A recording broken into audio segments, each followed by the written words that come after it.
Good afternoon. This is Trish Thomas-Mink, and I'm really happy to be here today. And I'm trying to do something a little bit different. I want to tell you the story of Kitty Genovese's murder. It was a profound story that still has consequences 55 years later. And when I say I'm doing it a little different, I know the story so well that I'm going to ad-lib it. And if this doesn't work, I will never do it again. The other thing is that I'm having a little microphone problem, but I am going to get a new one in the next day or so. So hopefully, if there's anything, it won't happen again. Let's go on to the story of Kitty Genovese. It takes place in this backdrop of the 1960s. In the later 1960s, this time is seen as a period of great upheaval and change because actually it was. There was protesting against everything. There was protesting against the Vietnam War. There was protesting against racial, gender, and sexual inequality. It was a time of revolution. And adding to the tension of this was a culture of sex, drugs, rock and roll. So in the 1950s and 40s, groups that were seen outside the norm or were different or that were women were marginalized. It was kind of a sanitized, civilized culture where everybody had their roles. But by the early 1960s, even then, people began to stand up for their rights. There was evidence of this change and shift early on, especially in urban areas. Civil unrest was already kind of brewing under the surface, even when President John F. Kennedy was assassinated on November 22, 1963. When Kitty Genovese was murdered, the country had not yet recovered from his death. Kitty was born Catherine Susan Genovese on July 7, 1935 in Brooklyn, New York, right in the middle of the Great Depression. She lived with her family in a brownstone in the Park Slope neighborhood. Kitty's parents were Rachel and Vincent Genovese. They were Catholic and Italian. And she was the oldest of 5 children. Now, when I've seen little bits of film clips around her family, which her siblings are the only ones left, they look like they were all brothers to me, but I'm not sure about that. So in 1953, her mother witnessed a murder. Rachel witnessed a murder. So the family became afraid of living in the city anymore with their children, so they packed up and moved to Connecticut. At that point, Kitty has just graduated from high school, so she decided to get a job and stay in New York City. And she got a job at an insurance agency, which was kind of bland to her. So she went eventually to work at some popular bars in the city, and finally ended up at a great place called Ev's 11th Hour in Hollis, New York. And she was promoted to manager there, so she managed the bar. And it was the night that Kitty was coming home from work that she was murdered. March 13th, 1964, literally about 4 months, not quite 4 months after President Kennedy was killed. And Kitty had pulled her little red Fiat into the parking lot across from the railroad station at Kews Gardens in Queens, New York. The back door of her apartment was literally about 100 feet away. Lived in a little block of apartments, and all of the entrances to the apartment part was in the back because in the front, the buildings were rented for retail space. As Kitty got out of her car, she saw a man leaning up against the wall at the end of the lot near a 7th-story apartment building, and she got frightened. She stopped and then decided to take a different tack. Instead of going to the back, she decided to walk down Austin Street towards Lefferts Boulevard, because on the corner of Lefferts and Austin at that point, there was a call box that led directly to the 102nd Police Precinct in Richmond Hill. He moved or made some movement, and nervously she began to run. And like an animal, her running created a predator mentality in the killer, and he ran up behind her, stabbing her in the back 4 times. Kitty was no shrinking violet. She screamed at the top of her lungs, "He stabbed me." And during the attack, one of the things I found interesting about her is she didn't just shriek into the air. She tried to communicate clearly what was happening to her. "He's stabbing me. Please help me." The screams were so loud, they woke up the people inside of their apartment that were in a deep sleep. Austin Street in those days had apartments on both sides of the street, so there's several different buildings. And a window opened on the 7th floor of an apartment building, and a man yelled out, "Get away from her!" To which the killer became spooked and ran back to his car, which was a little white Corvair. And then he moved his car around. He also changed his hat. He was wearing a stocking cap, and so he put on a fedora, because if you were looking down at him with that hat on, it'd be harder to see his face and identify him. And then he decided to go back out hunting for Kitty. Kitty at this point was on her knees, and there were a few people that saw, and she had been knocked to her knees. She got up, and she appeared to be in a daze. The people who looked out, some of them thought this was a lover's quarrel between two people that were drunk. So after he ran off, as she got up and is sort of weaving back and forth, trying to get to the back of the building, it could have appeared to those people that that's exactly what had happened. She was maneuvering around the back of the building because she was looking for any open door that she could get. She did find an open door and collapsed on the stairwell. She was having a hard time breathing. They said she was gasping for air. And just as she began to sort of settle down, her killer found her once again. He stabbed her several more times, slit her throat, and tried to rape her. This was a narrow stairwell that went up a bunch of stairs, and on either side were apartments. And a man came out of his apartment, looked down the stairwell, and quickly went back inside. And as the killer sort of finished what he did or tried to get out of there, on the street he just sort of sauntered out and walked carefully back to his car.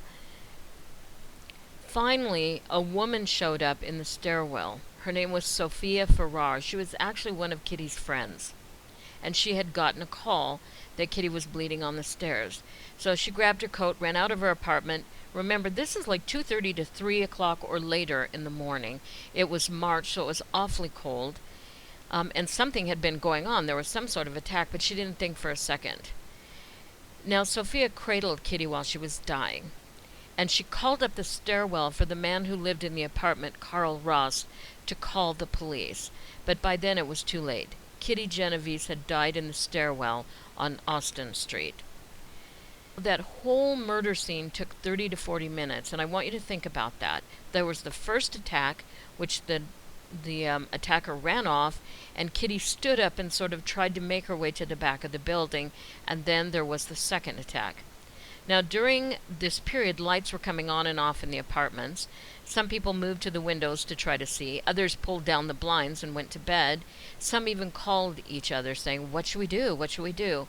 One thing they did not do during the whole process was call the police. No one tried to help her until the end. Not until one neighbor picked up the telephone to call the police. I said that twice because it's so profound. The smallest of action that night might have saved her life. Think about it. She had this one attack on the street. She'd been stabbed 4 times in the back. Now, we don't know where the stab wounds, or at least I don't. But she got up and was able to walk or sort of make her way. If somebody had called the police at that time... Oh, here's another fact, too. When they finally called the police, it took them 2 minutes to get to the scene. So if they had called the police at that point, Kitty could have been rescued and taken away so the second part of the attack didn't even happen. But nobody called the police until Carl Ross. After the police got there and started taking statements, it was now after 3 o'clock, somewhere I think between 3:30 and 4. I sort of get varying reports depending on what I'm looking at. Kitty's death was originally written on the back page of the New York Times. Now that's where they put the deaths of ordinary people who weren't famous or rich in small print. However, A few days later, Abe Rosenthal, who was the editor of the New York Times at that point, was having lunch with Michael J. Murphy, who was the police commissioner. And the commissioner said, "That Queen story, that is one for the books." Now what he was trying to do is incite his friend to write an investigative report on it. And it worked. On March 27th, which is exactly 2 weeks after it happened, 1964, the Times published a story with this headline: 37 who saw the murder did not call the police. Apathy at the stabbing Queens woman shocks inspector. It was written by a journalist named Martin Gansberg. Now this article and the power of the New York Times, followed up by other media, is what made this murder actually a legend. To this day, it's a legend. There are still college courses that examine the social apathy that went on with the neighbors during the crime, and the murder itself is dissected as the evidence of that. In fact, they just did this 3 years ago on A Crime to Remember. And her brother, on the 50th anniversary, made a documentary. So it is still alive, this story. Before I go back to the witnesses and the neighbors, I want to talk about the killer. His name, Winston Moseley. Moseley was a slight-built African-American man. By day, he was a husband, a father of 2. He owned a home in Queens, and he had a really good job. Everyone that met him said how calm he was. He was extremely chill. Now, they say he was about, the reports I read, 5'8", barely 5'9". Truth is, I saw his mugshot video. Actually, I saw a picture of his actual mugshot, and he measured just barely 63 inches, which is really closer to 5'3". Now, he was arrested 5 days after Kitty was murdered. He was caught burglarizing another home in Queens, and the neighbors tackled him and called the police. In custody, he revealed that he had killed Kitty Genovese. He told the police he had also killed 2 times before. He confessed to killing a girl that was 15 by the name of Barbara Kralik, and that was in the previous summer, and a woman named Anne Marie Johnson, who was 24, and that was the previous month in February. There was another suspect being held in Barbara's murder, so he was never charged. And there was an interesting bit of information about Anne Marie. She had had an autopsy, but when Winston was telling the story, he said he shot her in the stomach 6 times. And the police were like, well, that couldn't happen. That wasn't on the autopsy report. So they actually did a second autopsy. And sure enough, there were 6 bullets in her stomach. And this verified the statements and verified his story, basically. Moseley's own court-appointed attorney, who was named Sidney G. Sparrow, believed Moseley did all 3 murders. He said that he knew too many things that only the killer could know. Here's also what he confessed to. He confessed dozens of burglaries in the area. He also told the police that at night he went out in his car and prowled the streets looking for rape victims. And that night he had seen Kitty driving her car alone. So he drove by her, so he flipped around and followed her back to the parking lot. He also told them he raped and robbed many women in the area and attempted many more. Now, this last part intrigued the detectives because they had a few rapes on the books that they had no suspects for. And according to Oscar Diamond, Dr. Oscar Diamond, he was a psychiatrist from the Manhattan State Hospital, and he performed a pre-trial psychiatric examination of Moseley. And he said that Moseley told him this. He said he got no thrill with live women he raped. Moseley, this was actually on the court records too, by the way, Moseley preferred sex with the dead. Of course, Moseley was convicted and he was given a death sentence, which later was commuted to life in prison. He was at a hospital visit in 1968 and he ran away. He just basically deserted. So he escaped prison.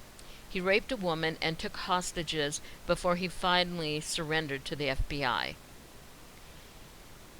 In 1971, he was part of the Attica uprising, in which 10 prison guards and 29 prisoners were killed. Also, while he was incarcerated, he achieved a Bachelor of Arts in sociology. And he imagined that when he was paroled, he would write for some of these publications. And here's what he had to say about the murder of Kitty Genovese. First, the crime was tragic, but it did serve society, urging it to come to the aid of its members in distress. Secondly, the man who killed Kitty Genovese in Queens in 1964 is no more. Another vastly different individual has emerged, a Winston Moseley intent and determined to do constructive, not destructive things. At a parole board hearing, he actually said this: "For a victim outside, it's a one-time or one-hour affair, but for the person who's caught, it's forever." There were times in his later life where he just thought he served enough time, that he should be able to be set free. And he started to distort sort of the facts of the case. He would say things like, it was sort of like a mugging gone wrong. He also told his own family that the Genoveses were part of the mob. Now, there is a mob family with that name, but they have no relation to Kitty or her family. When her brother William was writing to him in prison for the documentary, he actually went and tried to get permission to see Moseley, and Moseley wouldn't give it. William did write to Moseley in prison, and Moseley wrote back. And he wrote this letter in which he asserted that it was a mob hit, and he was the driver, not the assailant, even though many people that night had seen him alone in his own car. Between the burglaries, the rapes, and the murders, and how it affected Kitty's friends and her family, and Kitty's girlfriend and the neighbors of Kitty that lived in the area, all these people were haunted the rest of their lives. Moseley, thank God, never got parole. He died in early April 2016 in prison. Now, back to the New York Times in this article that they wrote 2 weeks after the murder. It became viral, or what was viral in 1964. It went across the country. My mother and her friends talked about it. And people were appalled that people could be so callous or uncaring to their fellow human beings or their neighbors. But the New York Times ended up writing a subsequent article later because they had gotten some of the facts wrong. There was that number 37. Well, that actually came...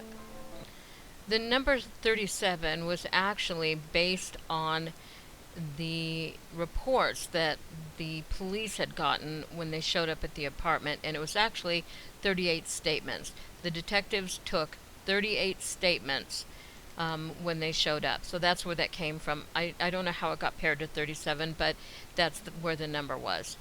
The other is that many of the people who heard or were considered witnesses actually never saw it. There were a few people that did see it, but a lot of people heard screams. They heard something. Remember, this was in the middle of the night, and they were woken out of a dead sleep. And when that happens to me, it takes me a little time to even acclimate to what I think I'm hearing. And so not all of these were apathetic neighbors that just did nothing. Some of them didn't even know what they were witnessing. Some heard, and then when it stopped, didn't hear the second part. At Moseley's trial, there was actually only 5 witnesses from all of the neighbors, which they think could have been anywhere from 30 to 60 people that were sort of along that area. Only 5 testified at Moseley's trial. There were 2 men that were in a position to see something that night for sure. One of them was an elevator operator from across the street. Now, right across the street from that little row of apartments that Kitty lived in was a building that was called Mowbray Place, and it had glass out of a glass front. And inside they had a night operator that sat there all night long. That was his job.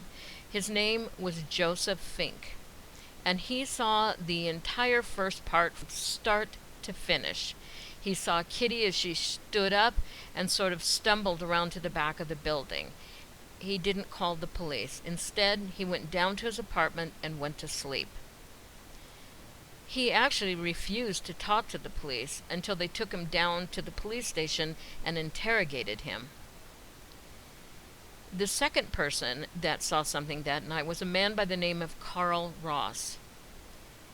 When Kitty stumbled into that back hallway, it was actually the hallway to Ross's apartment. It was his apartment stairwell that she ended up in. And that's where Moseley finished her, where he stabbed her and then slit her throat and tried to rape her.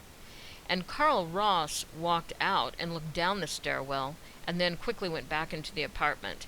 Now, Kitty knew he was there or knew that he lived there because Kitty called out for him. And it was from her friend Sophia that this was learned. Her friend Sophia Farrar lived across the hallway from Kitty. Now, they weren't in the same hallway, but they lived across from each other. She was only 4'11", and somewhere between 2:30 and 3:30, when there was an attack going on, and she knew her friend was bleeding in the stairs, she ran out of the house, grabbed a coat in March, and ran out of the house into the stairwell. And she cradled Kitty, who at first kept trying to fight her off. She was defensive. She was flailing her arms around trying to fight it off. And Sophia said she saw her gloves. She was wearing black winter gloves, leather gloves, and they had all kinds of cuts and slits in there from the knife. She was trying to defend herself. So Sophia started talking to her, and she said, "Kitty, it's Sophia. I'm here. It's Sophia." And finally she said that Kitty settled down. And then at that point, Kitty started to gurgle. And her son Michael Farrar said at that point that he believed that Kitty was actually dying. It was also at that point that Sophia yelled up for Carl Ross and told him to call the police, at which he did. Now, this was Kitty's friend, the friend she had coffee with in the morning, and the friend that she sometimes took her children to school.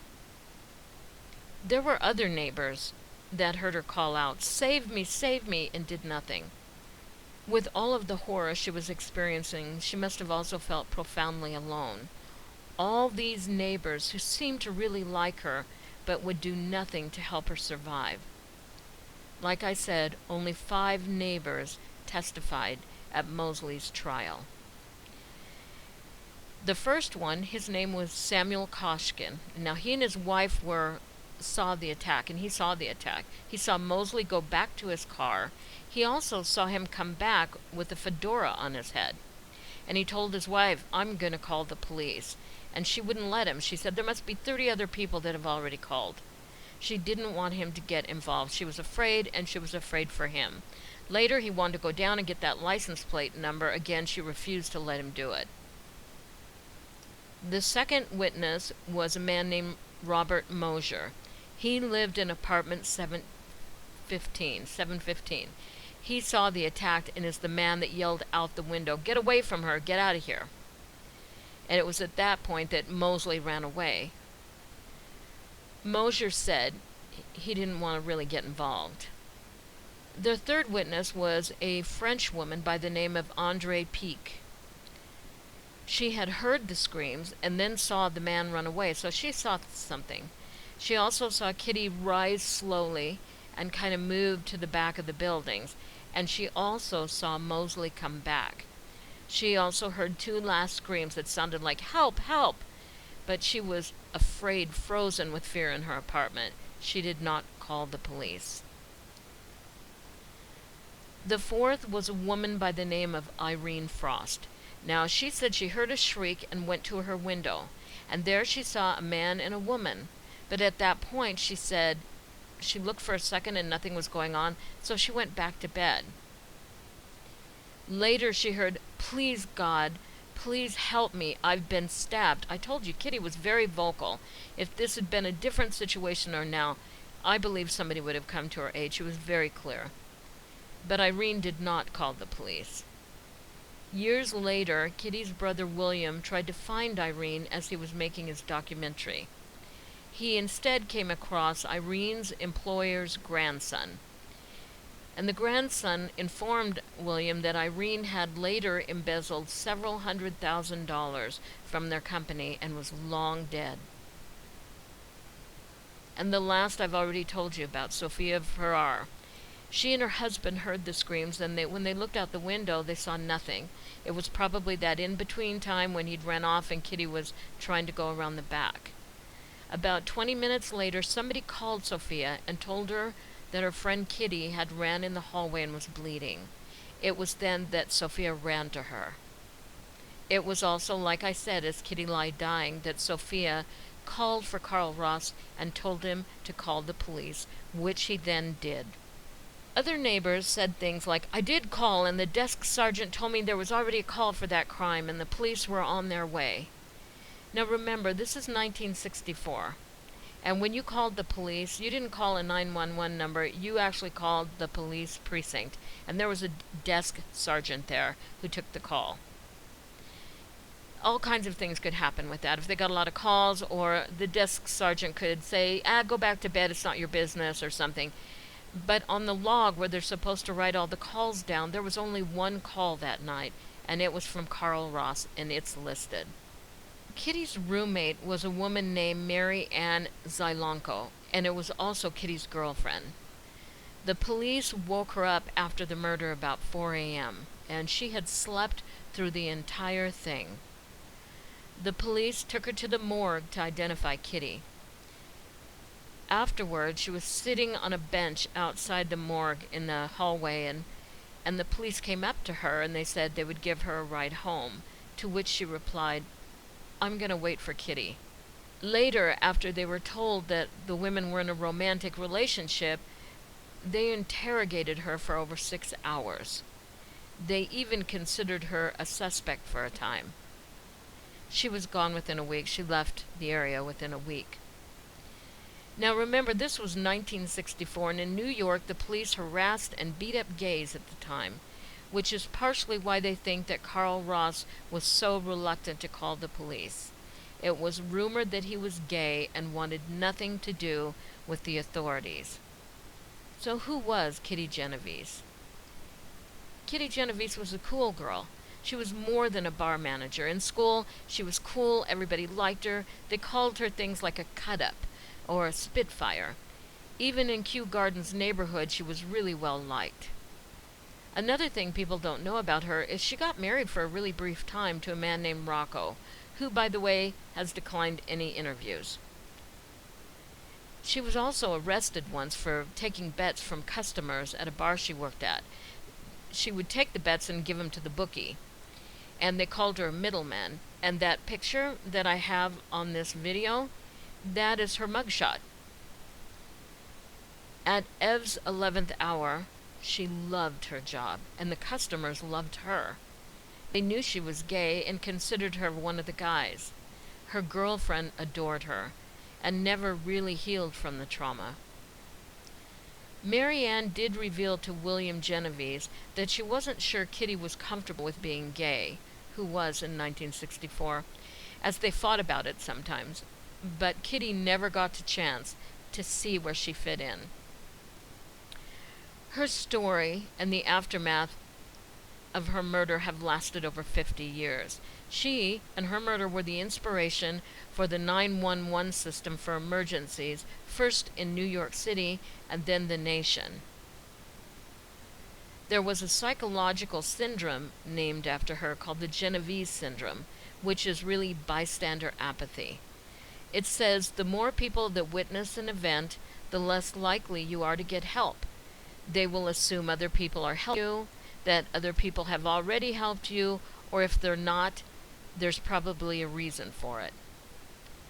One response I heard that surprised me is that a few people thought it was in their rights to not have to respond to the crime, to remain silent.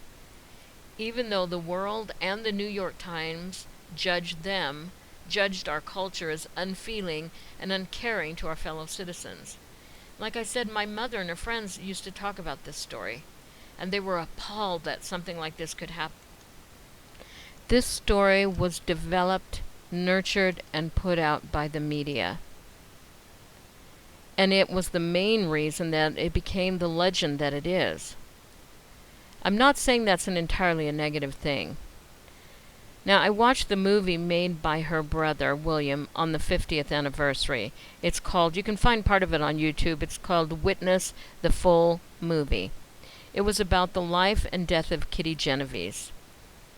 And I realized, like most things in life, it is far more complicated what happened to those people the night that Kitty died. Sophia's son Michael said that many of the middle-aged and older people in the building had numbers on their arm. And so these were actually Jews that had escaped the death camps in Nazi Germany. So when this happened, they probably wanted nothing to just wanted to be able to live their lives. None of us knew Kitty, but I know I would have liked her. She was a woman who lived how and with whom she wanted. She was a spitfire, a provocateur, and very socially aware. To her family, I send prayers and know that I write about her with affection, I'm sure all of us do, because her story touched me. And especially to William, I would say she would be proud of the devotion and of the loyalty that you have shown.